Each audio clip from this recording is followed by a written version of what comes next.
Enola Gay est le nom du bombardier B-29 ayant été utilisé pour larguer la bombe atomique Little Boy sur la ville de Hiroshima au Japon le 6 août 1945.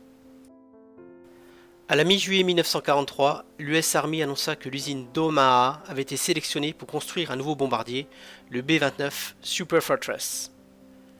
L'usine assembla plus de 20 B-29 d'un modèle spécial construit selon la spécification Silver Plate, ce qui leur permet notamment de larguer des bombes atomiques. L'Enola Gay est un B-29, modèle B-2945MO, dont le numéro de série est 4486-292 et qui porte le numéro 82. Le pilote qui allait effectuer le bombardement sur la ville d'Hiroshima, Paul Warfield Tibbets, cherchait un nom pour son avion qui allait rentrer dans l'histoire. Le numéro 82 n'était pas très héroïque à son sens. Il décida d'appeler son avion du nom de sa mère, Enola Gay, une mère attentionnée qui a beaucoup influencé sa vie. La mission spéciale de bombardement sur Hiroshima porta le numéro 13. L'équipage n'y prêta pas trop d'attention. Avant le décollage, le médecin de l'armée de l'air donna 12 capsules de cyanure à Tibbets. Celui-ci précisa à son équipage que si l'avion était abattu, chacun devait faire le choix de se suicider ou non avec ces capsules, car s'ils se faisaient capturer par les Japonais, c'était la torture qui les attendait. L'Enola Gay était composé de 12 membres d'équipage. Il y avait le colonel Paul Tibbets, pilote et commandant de l'avion. Le capitaine Robert Levis, copilote. Le major Thomas Ferriby, bombardier.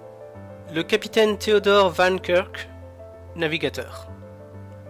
Le capitaine de l'US Navy William Sterling Parsons, armement de la bombe, commandant de la mission. Lieutenant Jacob Bezer, contre-mesure radar. Sous-lieutenant Maurice Gibson, assistant dans l'armement de la bombe. Sergent-chef George Caron, mitrailleur. Sergent-chef Wade Dusenberry, officier mécanicien navigant. Sergent Joe Stiborick, opérateur radar. Sergent Robert Schumer, assistant officier mécanicien navigant. Première classe Richard Nelson, opérateur radio très haute fréquence. Le 6 août 1945, vers 2h45, l'Enola Gay quitte Tinian dans les îles Mariannes, son objectif Hiroshima. Il arrive sur la cible avec une visibilité claire. Le capitaine William Sterling Parsons, qui commande la mission, arme la bombe pendant le vol pour minimiser les risques d'accident lors du décollage. Son assistant, le sous-lieutenant Maurice Gibson, retire les dispositifs de sécurité 30 minutes avant d'atteindre la zone cible. L'avion vole à environ 9500 mètres d'altitude.